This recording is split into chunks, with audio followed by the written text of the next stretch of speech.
How's everybody doing? This is the Bronx Tech Show. I'm Philip Shearer, and I'm representing Scenic, Glass Files, and MetaBronx. I'm Miguel Sanchez from Mass Ideation, The Rise TV, and MetaBronx. So, as you know, on this show we interview guests from the worlds of technology and innovation to teach people about entrepreneurship. Today, our guest is Amanda Septimo, former district director from Congressman Serrano here in the Bronx. When she was his district director, she was the youngest at 23 of any senior staffer in Congress. Welcome, Amanda, to Thank the you. Bronx Tech Show. That sounds impressive when you say it like that. It is I stumbled impressive. a little bit, so it could have been more impressive. How are you today? Good. Excited to be here. Thank you for Okay. having me. Amanda joined our board of MetaBronx about a year ago, and ever since helping us think through some of this stuff as a female, as a person in politics, it helped us tremendously. And now she is running for office, and as you're going to find out here, running for office in politics and founding a company, very similar. And how did you end up in this world of Running for politics and office, entrepreneurship? Yeah. So politics, honestly kind of happened organically. I think a lot of people, sort of stumble into politics.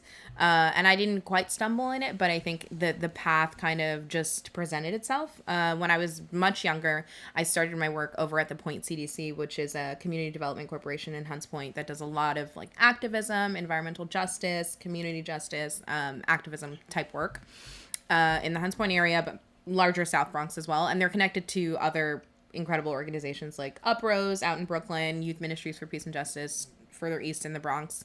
And I was in their teen activist program for a few years. In those years, I actually met someone from Congressman Serrano's office. And then I went on to intern with the office for 2 years in high school, which is unusual. And I think I'm their longest intern running to date. And so then I went away to college, and when I finished college, there was an opening at the office, and I took it. And the rest is history. And so it's always been that kind of the activist work I was doing was so closely connected to the political work that you couldn't get away from it even if you tried. And I was happy to kind of understand how they intersect and how one influences the other. And really how, when you're talking about systemic change and really changing neighborhoods, you have to look at elected leaders and you have to look at the political decisions being made and the policies impacting the neighborhoods. And so, I'm here to make the Bronx better, and Hunts Point is my heart. And so politics just kind of happened naturally. That reminds me, I know your story, but most people probably don't. You mentioned a story about waiting and going through a situation during that Hunts Point time. Can you tell the audience about that story, about that time where you learned something? Okay. The time where I ran the first time, or No, the time where you know my story better than I do. yeah. You in a speech you gave Sure. recently. Yeah. Okay. So, and we're actually dealing with some of these issues now. So, way back in 2005, Bloomberg was still mayor. He'd just been reelected, really powerful, a billionaire. His commissioner for Department of Corrections had talked about wanting to build a new jail in Hunts Point, 2,000 bed jail. It was going to cost $375 million. And at the time, Spofford was still open in Hunts Point too. So we'd had, I think it was 5 different correctional facilities just in Hunts Point. And Hunts Point is a small peninsula, right? We've only got 12,000 people living here. So, or we're not here now, but living there, which is where I live now. And so it's just like way more than our fair share. Just we were tired of it, right? And we have struggling schools, and we have all kinds of issues. That $375 million. Right, could help fix, right? $375 million. Yeah, could you really can go a literally long way. change the entire economy of the Bronx with 375 million. Exactly. And then some, probably. Or make a jail. Right. Either one. Exactly. And the problem, I won't conspiracy theorize too much on like prison industrial complex, but Well. crime has been going down. It was going down then too, and so the concept of like 2,000 bed Pick jail. it up. Pick up the pace. Exactly, right? And that means those beds will get filled. So we fought the jail. I think we kind of understood at some point. I was young. I was like 15 or 16. I was 15 actually, and I had a conversation with the person at the point who was kind of working with the teen activists to help us kind of go to the rallies, write our speeches, etc. And, you know, I told her, I was like, hey, you know, I'm really feeling good about this. We're really going to, like, beat them, you know? And we were preparing for a hearing that was going to happen in the Bronx on the jail. And she looked at me. There was something in her face that wasn't agreement. And so I knew something was up, but I didn't know what. So I asked her, I was like, do you think we're going to beat this? And, Don't ask that question. you know, my naive teenage self, it was a genuine question. I wasn't sure. And she was How old were you like- at this point? 15. I was 15. 15. Yeah, I was 15, nearing 16. And she was like, no, I don't think we're going to beat this, right? I think the jail is going to be built, but sometimes it's about the fight, right? Sometimes you need to put up the biggest fight that you can so that at least administrations and politicians and elected leaders know that communities are not going to take this kind of mistreatment laying down, right? That you are going to fight back, that you know it's wrong, and that you're not going to stand for it. And just because people more powerful than you are going to make decisions that are not good for you, you're not just going to be quiet about it. So that kind of hit home for me because we'd spent so much time and effort and real energy fighting this and made such a good case for why it shouldn't be here and should be somewhere else. So it was disheartening. So I scrapped my very nice sort of respectful remarks for the hearing and I wrote totally new ones that were a lot more rambunctious and a lot more fiery. And the hearing in the Bronx started at 5:00, didn't end until 11:30 p.m. The commissioner of the Department of Corrections lived in Manhattan. He was pissed, I'm pretty sure, to be in the Bronx that late. At night? Right, exactly. That's why we need a jail. How safe am I here? He had a lot of security with him. But so the hearing ends. We wait to kind of hear. There was some silence for a while, waited to hear more. We heard that the jail was actually going to cost an extra like $50 million now, which was Right. definitely disconcerting, right? And a signal that they were not looking to end it. Stop it. And then we waited some more, and it went away. We never heard about the jail again. The plan was squashed. The jail didn't pop up in some other part of the Bronx. It just disappeared. And I always talk about that. You know, I've had like a long career in politics at this point, but I always talk about that as still one of my proudest moments, which I guess is, you know, you could argue that I peaked in high school, but it's one of my proudest moments because I think it speaks so much to the power of community and the power of people who genuinely care about the place that they live and want to see it get better, and how even when you're in a David and Goliath kind of situation, you can win. And that was an incredible example of that, I thought. Awesome. Yeah, and that story was pretty cool when I heard you say it. I'm sorry if it wasn't as good as that time. Well, we'll link you to the video. So, in knowing you for a long time, actually Amanda's office when she was working at Congressman Serrano's office, her office had a mandate to help figure out some of this Bronx tech initiative, and she was one of the first people to come to me, Philip, and Geraldine, and ask us for a plan that we thought would work. In terms of workforce development. In actually workforce How do development. you involve the demographics of the Bronx, population of the Bronx, in the technology economy? And it was awesome because we had just been really figuring this out. I brought my business back to the Bronx. Philip had been running his business back here in the Bronx, and I realized how lack of tech inclusion we had, and that was when we started working to create the Knowledge House with Geraldine. Yeah. And what came out of that ended up being something that the city went on and did somehow. No conspiracy theories, And but we they won't stole our talk about stuff. how well they did or did not do it. Yes. We'll Well, talk about that Brooklyn got our idea and didn't do it as well. But whatever. Nobody's bitter. But in knowing you over this time, what I realized is, as an entrepreneur and in tech, the power of dealing with politicians and people in the political sphere, how it helped push a lot of things along much faster. And I do think a lot of entrepreneurs don't really understand that. It took me many years to even see it as an option, but now understanding it as a person now running, what can you tell people who are trying to get into entrepreneurship about how to work with politicians to help further along their goals? Well, one of the things, as somebody who's running for office, one of the things that I do is talk to voters, right?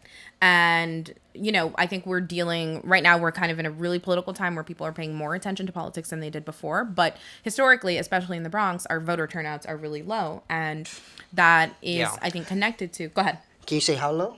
It's pretty low. It's ridiculous. 1.4 million people in the Bronx. Yeah, I mean, it depends on the district, depends on the turnout, but the percentages are in the single digits. It's like usually. less than 1%, right? Yeah, it depends on the district, but close to it in some, yes. It's pretty bad. And so I think that happens a lot of the times is because people don't see directly how politics intersects with their life, affects right? them. So exactly. and I get it, right? When you've got to pay rent, when you have your kids in school and they're being bullied, or you didn't get into the charter school you wanted, or any number of things that are stressing you every day as a Bronx person, you're not thinking about these decisions that are being made sort of far away from you, that feel far away from your life, right? And even the person that makes the decisions, you may have never even met that person. You might never see them, right? Exactly. You might have no idea who they are. Exactly. Yep. And so I think that's a conversation that I have often, trying to get people to understand that politics feels really far away from you,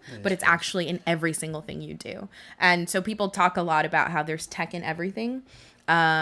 There's actually politics in everything, and that's kind of always been true, right? And it's everywhere from the regulations that are set on industries, right? And those are like the more obvious examples, right? Like the concept of who regulates your industry, who sets the rules, who sets the laws, who makes it so that jaywalking is illegal, right? Who makes it so that if you get stopped with this amount of marijuana, you'll get arrested, but this amount, you'll just get a ticket, right? Like that's a major policy difference that impacts people every day. Yeah. But I think for entrepreneurs, I think same thing, right? Like people think theoretically you want the business world and the political worlds to be really separate, right? And that, I think money in politics is a whole different complicating factor. Donald Trump. Right. But, at the end of the day, they're pretty closely intertwined, right? Because to run a political campaign, you need money, right? And you need people who have access to money. It's actually the exact same thing, I think, in you need investors and growing a business versus running a political campaign and getting it up and running. Yeah. So you need investors, right? We just call them political donors. And you need people who... They don't expect return on their investment like technology. Exactly. Well, they expect a return in terms of the influence that they may have on, different aspects of... Yeah, that's mostly illegal, but yes. Yeah. Right, it's illegal, but in actuality... it's an expectation. Yeah. And at this point, with the current administration in Washington... Yeah. They don't even really try to hide it anymore. Sure. Right? It's like, whatever. Just give me money and I'll do whatever you want. It's fake news. That is very true. But yeah, and you need significant sums of money. It's not just, even for local elections. Absolutely. It's not just, you need people to make a serious commitment. No, absolutely. I wouldn't be able to fund my own campaign. If you're someone like Michael Bloomberg, who's independently wealthy, sure. But I'm not of those means, right? And I think so it makes it harder for people like us to even get involved. Right. And I think that's also a lot of the disconnect we see with some of the politicians on the national level, right? You see people who are wealthy and because they're wealthy, they probably have friends who are wealthy, right? And can write big checks. Exactly. And so can't necessarily, and you see that in other levels of government too, but who can't necessarily understand the issues of normal people, if you will, right? Who are not rich, who are dealing with being squeezed on their rent, who are dealing with having to afford money for food and money for clothes and Christmas and donating to a campaign. Yeah, exactly. Right. And so I think that's a whole nother complicating factor. But to your point about entrepreneurship, I think politics is something that specifically we've seen it a lot in MetaBronx, right? Where just kind of knowing how systems work helps tremendously. God. Literally impossible without. I swear to God. Someone who knows. It's just not. Yeah. Trying to do this without understanding the political side. Literally impossible. Right. And so it's not just like, there's 2 chambers in Congress and there's 3 branches of government. It's like, who is a decision maker, right? And who makes things move and what moves them to action? Yep. And what are the things that are important from a sort of agenda perspective? What policies are the hot thing right now that you should seize that opportunity? That money is out there for. Exactly. And I think that's something directly related to entrepreneurship. And I think entrepreneurs don't always think of it that way, right? They themselves, I think, like your average voter, see themselves disconnected from politics, when in reality there's not only a lot of regulation and influence that comes from politics, but there's also a lot of opportunity if you explore it the right way. Exactly. And when I first started really realizing this is as soon as we met with Serrano's office and Amanda, we started getting invited to things, right? And I remember being at these things You're on the list. and seeing one of the top guys at Uber, one of the top guys at Airbnb, and I'm like, why are all these guys here? And then it started to click. Oh, Right. there is influence and power that comes with just being around these people, and I'm sure donating helps, right? Because there's a big thing about donating, right?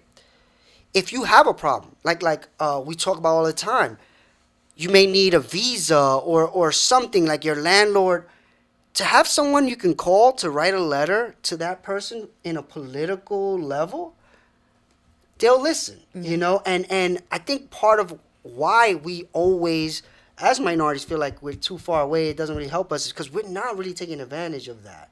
Only a few people know that system exists, and they probably abuse it. It's like the grandmother who goes and like, you know, versus people that really have situations that can be helped through a politician. Right. And I think part of the reason why we're even interviewing you for this in a political way is I feel like young people are not involved with politics on purpose, right? Keep the young people out so the Donald Trumps of the world continue to do what they do. Sure. Because in your election right now, 5,000 people vote. 3,000 last time, actually. 3,000 vote for the winner or total? Total. Total. 3,000 people. How many people in the district? About 140,000. So, and guess how many of them are young? What percent? Like 50. 50%? Yeah, under 18. So You mean in the entire district or of the voters? in the entire district. No, but how And many in the of voters? the voters? Of active voters, not many. Like probably, so of those 3,000, maybe 25% are under 40. Under 40. Right.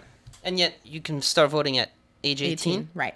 So, Right. So technically, essentially, if so you got engaged politically very young. Yes.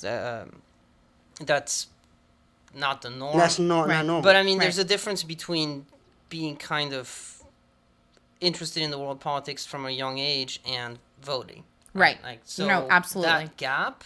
Is huge. Is Right. huge. And I think that's part of the problem too. I think there is information control and information access is definitely part of the larger scheme of keeping people disengaged and disenfranchised and making it so that they feel like these decisions are far, because it also significantly lowers the level of accountability, right? There's just less people you have to answer to. And that makes it so that you can pick and choose who you're accountable to, right? And so it makes it a lot easier to only be accountable to the people who want things from you, i.e. the people who gave you money, right? Yep. And that I think is Or definitely vote, period, intentional. right? Like Right. when we were looking at some of this, like entire projects with like how many people in them, like Thousands. thousands of people, 10 people vote Yeah. in the whole projects, and then it's like, how do you expect anything to change, right? But in a way, this is very similar to traction with a startup, right? Like if you look at it from a founder's point of view, like I believe investing in young minority founders is important, but I actually believe investing in young minority politicians may have a way higher return on investment and make entrepreneurship easier. Because I feel like when I started, I knew all of the things that I've learned in the few years just knowing about Congressman Serrano's office and you, I may have been in a totally different position by now, right? Sure. Like, because I had no idea. I didn't vote. I only voted for president, right? Sure. So I didn't know about a lot of things, and I think it was on purpose, right? Sure. I grew up in the Bronx. I did not even know who Serrano was. Sure. So the first time I was invited to one of these things, and I invited my mom because I was like, "Oh, look, Mom, I made it." Yeah. Right? And she's like, "Oh, I know that guy. I grew up with him." Mm-hmm. And I'm like, "Who is that?" She's like, "Serrano." He's like, Puerto Rico. And I'm like, "Oh, all right." And then I find out he's in my building. And I was like, "Oh, okay." So And then how we old were started- you at this point? 33 maybe? Okay, so something yeah, like so that. that's, Yeah. Right. 34. Yeah. And that's a lot of people's experience, I think. And I'm with you, though I might be biased, that I think it is meaningful and important to invest in young and upcoming elected officials, potential elected officials, people who are running for office, for a few reasons, I think. And I think also important, investment doesn't only mean dollars, right? Investment means time. Sweat equity is real when you're talking about campaigns, right? Like, you need people to help you knock on doors. You need people to help you make calls. Street team. You need all of those things, right? And so money is an important part of the political wheel, but it is certainly not the only part of it. But I think it is important because those are the people who usually actually have the interests of the community at heart, right? And who understand blind spots, if you will, right? Because they're not involved in those elite political circles. So they're more aligned with like the common man, common experience, right? Real people. And it's like, those are the kinds of people that you want representing you in the end because they relate to you. They know your experience and they know how difficult it can be, you know? And I think that that's something that a lot of people who are in elected office don't always, it's a perspective that not everyone always gets, right? Because everyone has a different path. Everyone has a different life. And I think that, you know, you can't, it is illegal to pay for influence, right? Sure. And it is illegal to, you know, be able to say like, hey, I pick up the phone and say, hey, I give you this money. You need to do this for me. Like, that will send you straight to jail. And people really don't do that because it's improper, right? But it's, I think from a sort of idealist perspective, you want to support people who, you know, like, I don't have to pick up the phone and say, hey, she's gonna do the work that exactly, I want to be done. Yep. Exactly. You don't have to pick up the phone and say, hey, I want you to, you know, expand opportunities for MWBE or make MWBE certification easier, right? Don't make it so impossible, or all of these things. You don't have to say that because you've talked about it through the course of the campaign. You've gotten to know this person. You know that these are their ideals that they're going to pursue anyway. Yes. And that, I think is where are just exactly you're supporting them from a genuine perspective. And that's, I think, honestly, that's the only way to get genuine work done, you know? And that's why we're missing a lot of it. For sure. And then in seeing how a campaign is started, it's like almost exact to a startup, right? Yeah. And then you look at, as a startup founder, right? A lot of your job is selling your startup, right? Mm-hmm. So in seeing how Amanda has to raise money, right? Mm-hmm. It's very similar to how a startup needs to raise money. Yep. There's just differences in getting a lead investor and then getting other investors versus everyone is your lead investor, right? Yes. Like, you literally have to convince everyone in the same way you have to convince a lead investor. Because contribution limits, so for startups, someone could give you $100 million and send you on your way, right? And get you your ball rolling. That's not allowed in political races, right? So there's individual limits on contributions. Though there are places like people use different loopholes to kind of get money through, like there's an LLC loop, right? All that kind of stuff. Mm-hmm. But theoretically, there is no one person who could bankroll your whole campaign the way someone could really help get your startup off the ground. Well, unless it's yourself, right? If you are... It depends on the race, right? Okay. But generally, it's a no. Generally, it's a no, but most places... You can use your own money. Your own limits are higher, but there are still limits in most races. Most all races. Yeah, but that gotta be very easy. Yeah, exactly. And so people do what they do. I don't have any of those problems because I'm not rich. So, you know, I don't spend time thinking about them. But must be nice. But I do think it's one of those things where, you know, I think right now we're also in a moment where we hear people talking about diversity. It's like a buzzword, right? And it's made its way to every sector. This definitely feels like the time of the woman. Like I see from the way we see acceleration programs and founding dollars, looking for women, minority, even in politics, right? With this whole Donald Trump, Me Too movement, all these things seem like you're in a perfect position for a woman that wants to do something to do anything. Mm-hmm, mm-hmm. Do you? It seems like it, right? Yeah. I mean, I think, honestly, if I'm being honest, I think a lot of it sounds great and it's inspirational and it's aspirational. But when rubber hits the road, it's not always that way, right? It's a lot of lip service. I think we live in a world where cycles move really fast. Like moments seem to last shorter and shorter moments every day, right? Yep. And even, this is like a silly example, but even the way Times Person of the Year now is such a big pool of options, whereas before you only had a few front runners, right? Now it's like it could be any one of like 40 things. I think that shows you just kind of how trends kind of swing and change. But I certainly think we are in the year of the woman generally, right? I would agree with that I think after Hillary Clinton's loss, women in politics and women everywhere, I think, were sort of activated in a way that said, hey, wait a minute, let's talk about the power we have, let's work to own it. But didn't white women... Well, yeah, that's a whole nother... Yeah.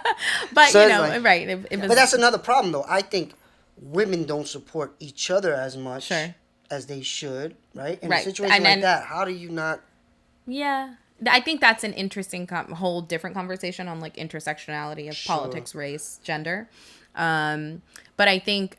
Generally speaking, women have been activated. We've seen the Women's March, right? Oh, 2 years now be tremendously strong. I think Trump has galvanized. Right, exactly. And that's great for women and the spirit of women and the spirit of the work. But when you're talking about the ins and outs, right? So like, okay, how do you get from the Women's March, being inspired, hearing one of those speeches, to running for office, to launching your bid, to saying, I'm going to do this? Yep. Great. You get your website, go to Google Domains, make it your name, you're done. Okay, set up. If you have a friend who does websites, you get it done. Great, you're on your way. But then there's all this other stuff, right, that people don't tell you. And there are some great programs that do work to train women on how to run for office and how to be sort of senior level staffers on campaigns. Mm-hmm. But even in some of those, and I've had some of these conversations with other women candidates, even some of those programs, I think, kind of miss the mark on the real deal of what it's like to be a woman candidate, right? And understanding that you can say, yeah, you're breaking into a male-dominated field, but it's totally different when you are living the moment of working to break into a male-dominated field, right? And encountering microaggressions and open aggressions, right, against you making decisions that are counter to the status quo. And that is something that... Which the status quo was set by men. Right. And that's something... And so I've been in a few of these programs, and I love them, and I support all of them everywhere that I can, because I do think women always should be encouraged to run for office. On average, by the way, it takes a woman 7 times to be asked to run before she says yes. And not because she's not talented. It's because, women are not conditioned to think they should run. Whoever. Okay. Right? And so if I have a friend who I think it's good, it's probably going to take me 7 times to ask her. And I encounter that now because I do have friends who are women who I'm like, you need to run. Sure. So, but... And I think all those programs are great to kind of work through the inspiration barrier. But Donald Trump did a great job of pushing us all past that, right? I do think now we need to have real conversations with women and real conversations about our political systems, because never once has anyone been so upfront that I've heard to say, if you do not raise money, you will not win. In politics, when you go into interviews, endorsement interviews, when you sit with different groups, they ask you about your viability. And that's coded speak for money. How much have you raised? Coded speak for money. Saying, how much have it's you in the same raised? thing for not-for-profits, actually. And that's a coded speak. I would say investment too, right? A lot of times for entrepreneurs that are trying to raise money, they want to know who was your lead investor. Sure. Like how much and how much did can they raise? You, right? Yeah. And I was in a special election in 2016 for city council, and I got bounced from the ballot because of an error my lawyer made. Asked me who my lawyer bounced from the ballot. Yes, so I okay, it was devastating. That sounds promising. Yeah, sounds controversial.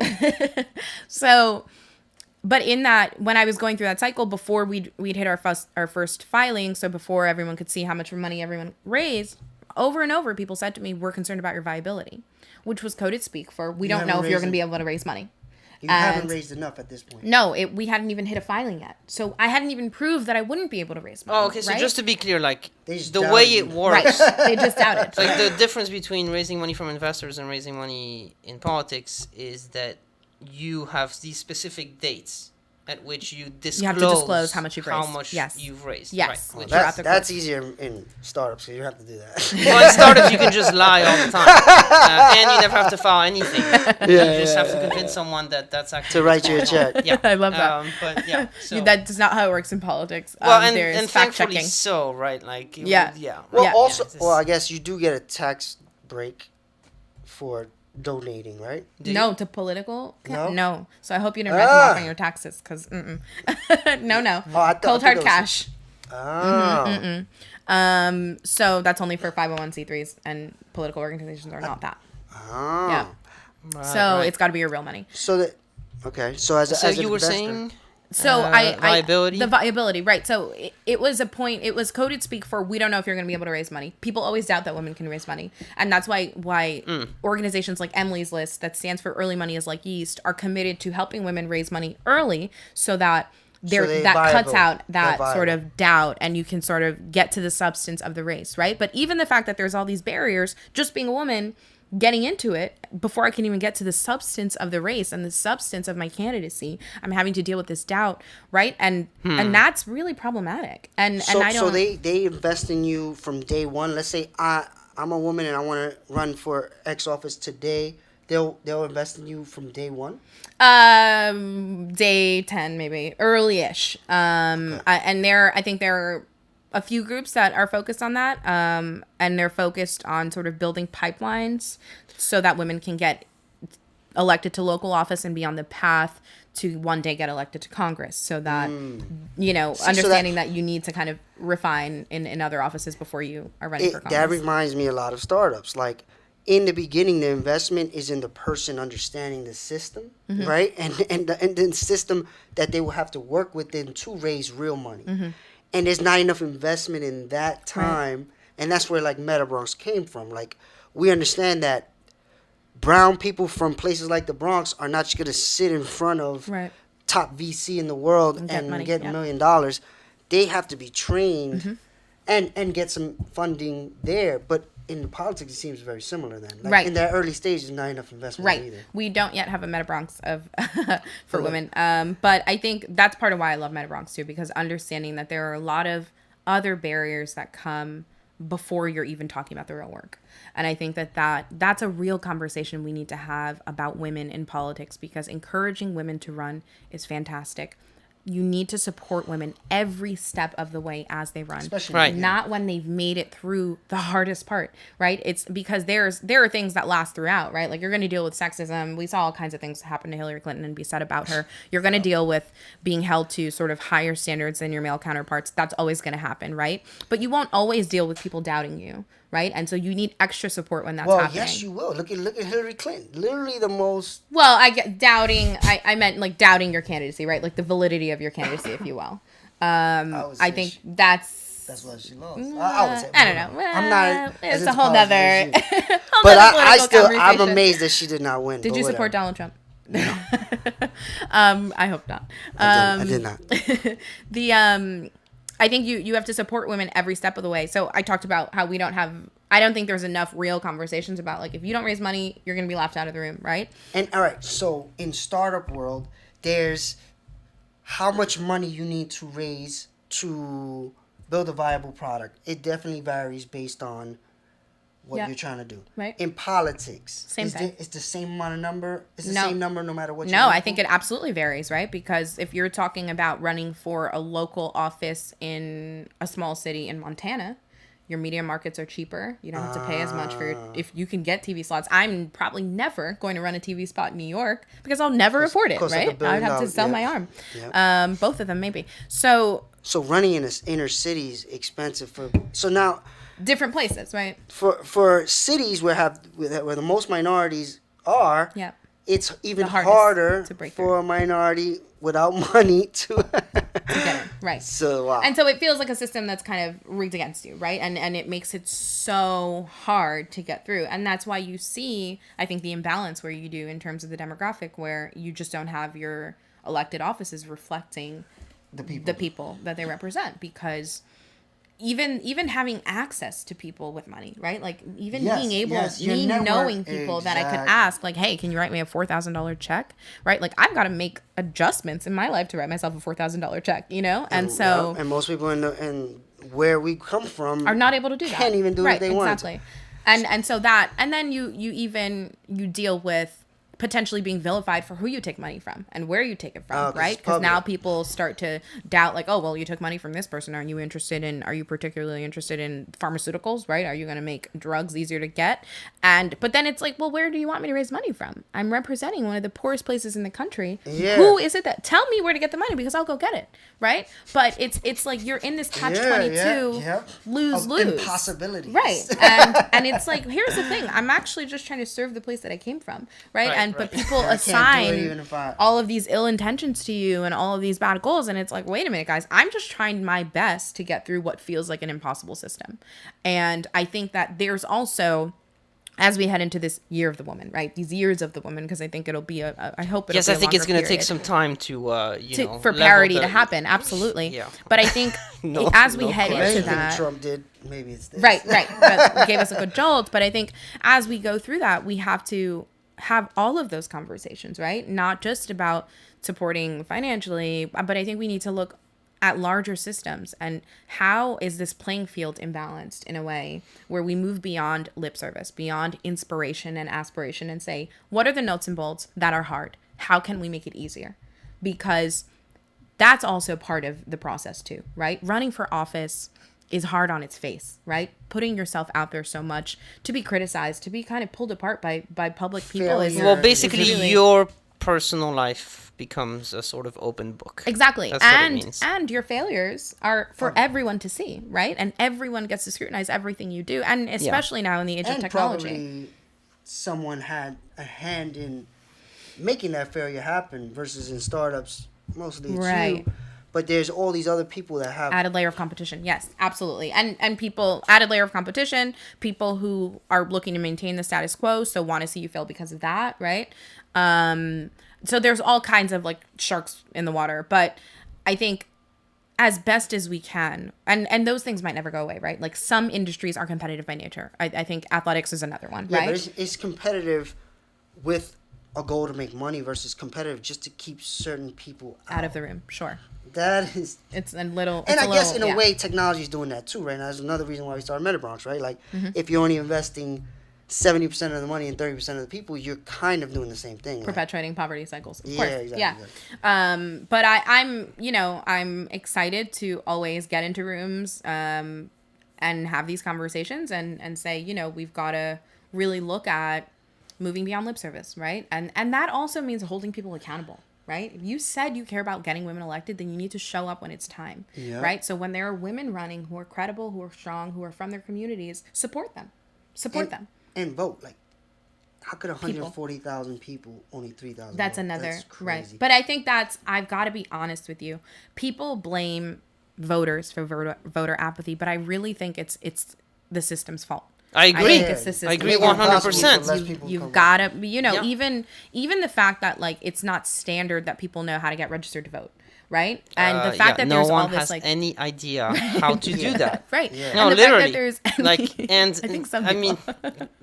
no. No. Really, I'm an immigrant, right? So I had a green card thanks to my parents, and then for naturalization, becoming a citizen, that was like on me. And so part of becoming a U.S. citizen is learning. You have to read the Constitution. You have to learn these facts about U.S. history. Impossible. You have to learn how the government works. So you're supposed to, be aware that there are state governments, there's the federal government, and you have to know these things because there's a test. I don't know. I guarantee you that there's probably 90% of the U.S. population that just doesn't know the same facts that you have to learn as an immigrant. And then beyond that, even though I had to learn these things and took the test, last 2 weeks ago we're talking about how many Senate districts are there in New York State, Sure. and you said, well, no, for U.S. Senate, for federal at the federal level, both senators represent the entire state. Right. So it's not like Half you and House half, of no. Representatives where there's specific districts, district. And, yeah, so it's not a geographic. I mean, No. there's no, yeah. No so lines. You can write in the comments section like, how many people knew that a senator at the federal level represents the entire states. There are 2 per state. Like, that's the federal level. There's 100 of these people who literally run the country. That's not very many people. Another so big us thing not about knowing how that works at the local level, forget it. Yeah. The fact that there's a state assembly and senate as well. No one knows how this works, and then on purpose. I never voted till I was the first time I ever voted in my life, whether from my country of origin, which is France, or my country of my new country, which is United States. It was 2016 in the presidential election. Mm-hmm. So and Yeah. I thought it was complicated. Mm-hmm. Like, it's much easier for me to go buy stuff on Amazon Yeah. than it is to Participate. participate in determining who's running. Right. Never mind knowing who the people are. Then there's like judges. Like, Right. do you have any idea Right. who those people are? Nah, I'm learning every day. Just like Right. startup. And we're like almost 40. Right. Yeah, So- exactly. And I grew up in the Bronx, Right. right? So It's definitely not on the voters. I would say Right, that. no, and I agree with you, and there has to be like it really should just be part of the School educational curriculum, system, right? Yeah, absolutely. straight up. Absolutely. Like, this is how well, it's well, Absolutely. How do you make that not boring, right? But one of the things Well, There's a lot of things in school that are boring. And that you you learn don't them. learn, But you learn, right? Because you have to.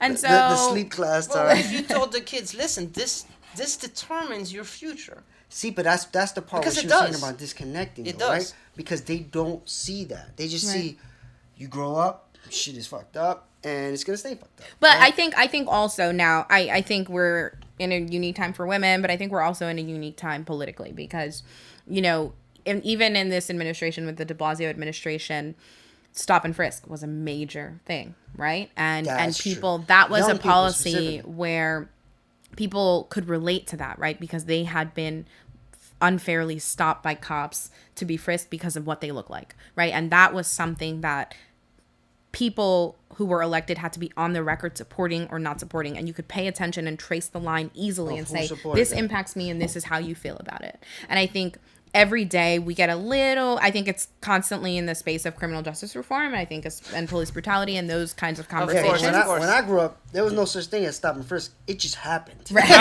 it wasn't even a thing. It was walking home. That's what we called Right, it. and but that's and so I think now we're in a place where people are saying, okay, this is what's happening to me. Here are the people making the decisions and starting to bridge that gap a little more. But I do think it's incumbent on the people who want to be leaders and who are leaders today to kind of continue drawing those lines, right? So specifically when you Showing talk how about it happened. schools, right? Schools, I think, is the biggest. People blame teachers, people blame students, they blame tests, they blame all kinds of people for the things happening in schools. But at the end of the day, schools don't have any money. So when you're talking about public schools, you can't blame everything around the public school except the people who are not giving the public schools what they need to be successful, right? That is a failure in accountability. And that's how you need to talk about it. And I think people need to understand that there's a reason why schools in certain neighborhoods look the way they do. And there's a reason why schools in the South Bronx look the way they do. And those reasons are connected to people who are elected, and they're connected to money, and they're connected to resources and fighting and all of those things. And so I think it's incumbent on leadership to kind of wake people up. And when there's people working to maintain the status quo, okay, that's never going back to the jail story. I think that's never, sometimes it's about the fight and sometimes you win, right? Yep. And with enough good people in government, you'll keep winning Yep. and you'll keep changing and you'll move the needle It's slowly but much surely. more likely that we'll win when everybody that governs our area came from our area Sure. and looks like us, right? Yes. And okay, agree. so like in seeing how you've gone and how you go for this and how you have to raise money, in seeing how political campaigns raise money versus a startup founder having to raise money either through investment or just getting people to use their app or whatever it is Product, yeah. their product is. What would you tell female founders, minority founders, whatever, anybody trying to start anything right now? Sure. Any advice for Yeah. someone like that?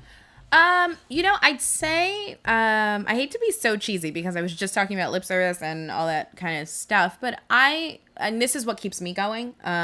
It's the concept that there are good people. Whatever your fight, whatever it is that you're trying to do, there are good people who understand your struggle because they've been through it or they understand the value in it and who will support you. So just keep at it, right? There are a lot of people in the world and you will run into a lot of the bad ones and a lot of the ones who are apathetic and who just don't care and who are just not going to be supportive, or who are connected with someone else and they want to see you lose. But there are a lot of people there who want to see you win, who don't know you but want to see you win. And you have to find them. And, I think I genuinely believe that it is a responsibility. Talent comes with responsibility. And so it is just like it's the job of leaders to educate folks and bring them into the fold. I think it's the job of people who are talented and who have these great ideas and great aspirations to keep fighting, get through the hard times, get through the difficult part of the process, because on the other side is this great reward if it comes in the form of your startup being funded or systemic change in your community or just that fight, right? Like I think right more people builds in this character. fight. Yeah, exactly. Right. And so my best advice is keep at it. And that's honestly, it's what keeps me going every day. On the hard days, I just remember that there are good people who are also in this fight with me, even if we don't know each other. Awesome, man. And how can people find you, find out more about your campaign? Sure. Yeah, like what are you running for exactly? So I'm running for state assembly in the South Bronx. So that's New York State Assembly. It's New York State Assembly, yes, Yeah. on the state level. I explain it to people, it's kind of like state Congress, right? If you have, on the federal level, you have the president, you have the House and the Senate. On the state level, our president is like the governor, and then there's the assembly and the Senate. And so I'm running for the assembly. And people can find me at amandaseptimo.com. You can also find me on Twitter, Instagram, Facebook at Amanda Septimo, and all those places.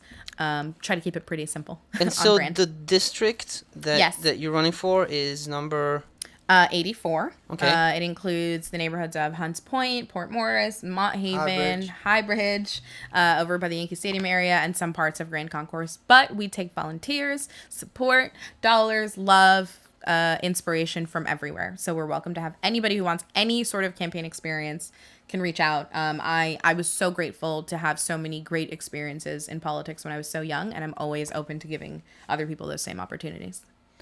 Yes. As with tech, access to that world for people who are younger is really crucial.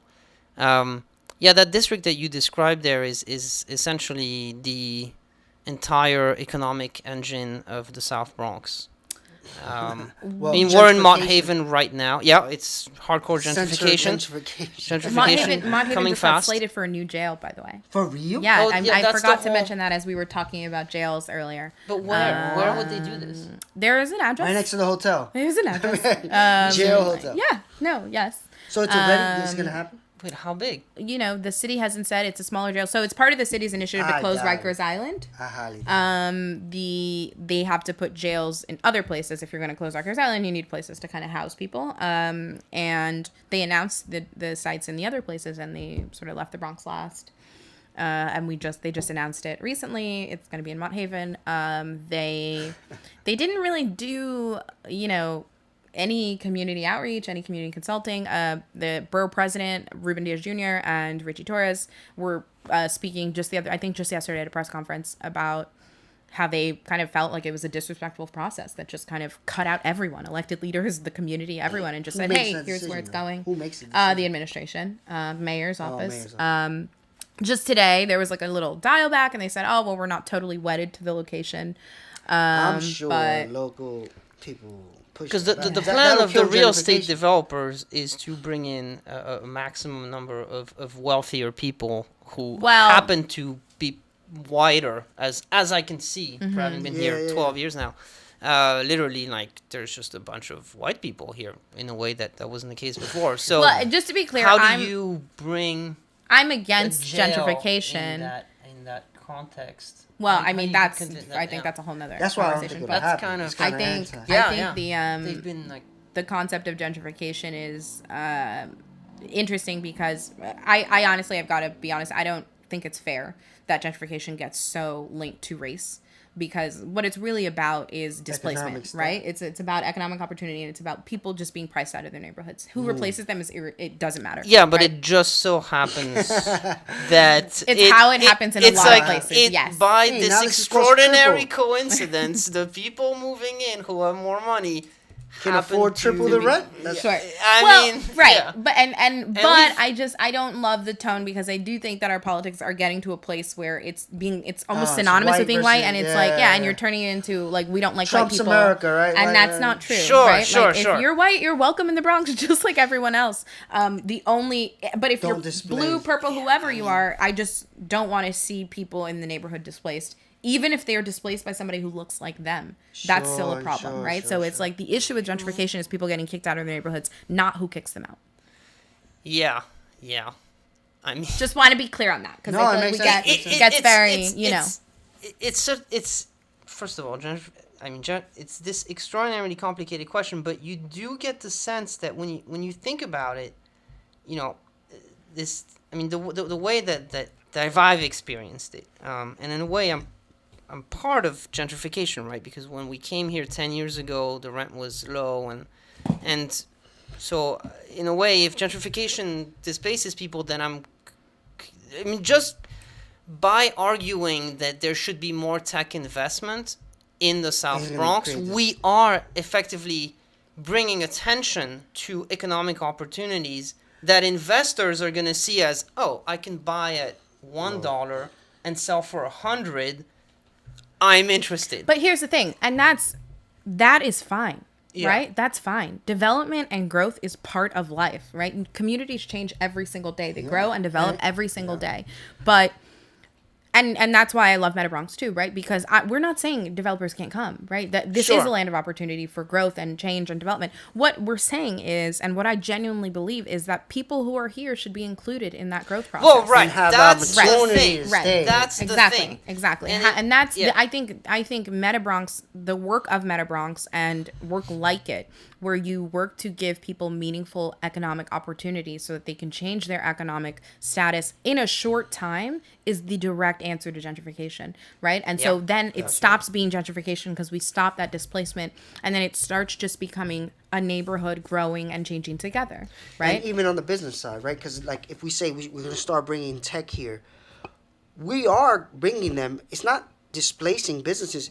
It's maybe helping businesses stay in business. Like Right. we just help the company Sure. by bringing a tech Be startup more competitive, yeah. works directly with that business, and now that business is going to do even better. Right. So like tech now- Collaboration, yeah, and I think that's the issue. That's the way gentrification has happened in other places around the city, and that's why it's problematic, because it's been gentrification, right? It's been groups of people, groups of industry, all moving in at the same time and displacing the businesses, the residents, everything that's there, right? Even use 5 Points in Queens, great example of that, right? Yeah, Even yeah. displacing the culture in a really sort Well, of extreme that's way, what's right? really That's problematic worrying for about the me. Bronx. Right. Is the culture getting not just displaced but actually just eliminated? Just See, and I obliterated. think if you work to stop gentrification, right, and make it so that it's inclusive, healthy, sustainable, responsible growth together, you absolutely don't have to worry about that. Agreed.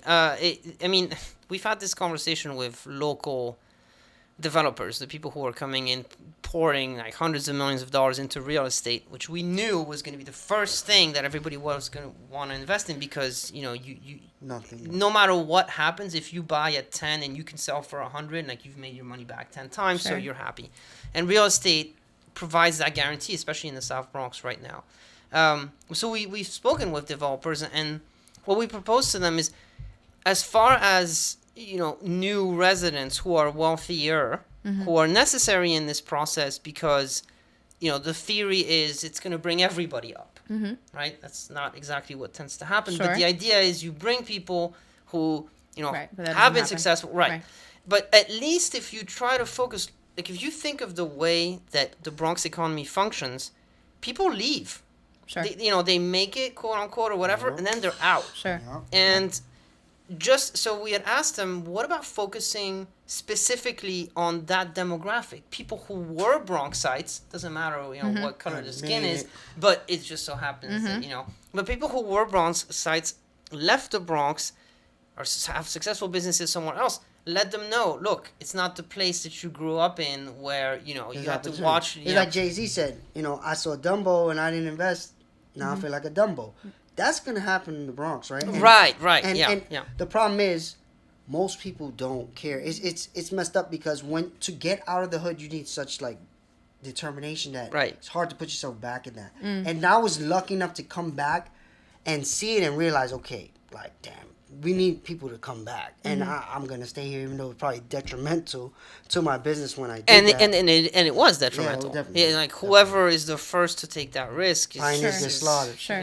Yeah. But we're happy. We're happy that Yes, you've yes, taken but I get to meet. that I risk. got to meet, and I actually coming back. I actually started to learn more about the politics. I don't think I would have done that if I would have just stayed downtown. Right, I would just continue to build a business instead of thinking about the global Impact, economy. sure. Like if we fix this here, we can Yeah. fix it everywhere. Sure. And, Yeah, and yeah. we definitely feel like we're on track to do that. Right. Yeah. And having people like Amanda involved help us. And Thank you. You guys give me a lot of credit here. yes, yes. Yes. So tune in for our next episode next week, and look up AmandaSeptimo.com. And thank you. Thank you. Thank you. Almost an hour. Jesus. I needed to. Yeah, I was trying to thinking about that. let you guys In know. the middle. When I tried to end it, it was 40 minutes, and we kept going. I guess we should have like a signal that we know is the like. How did that take an hour? Yeah.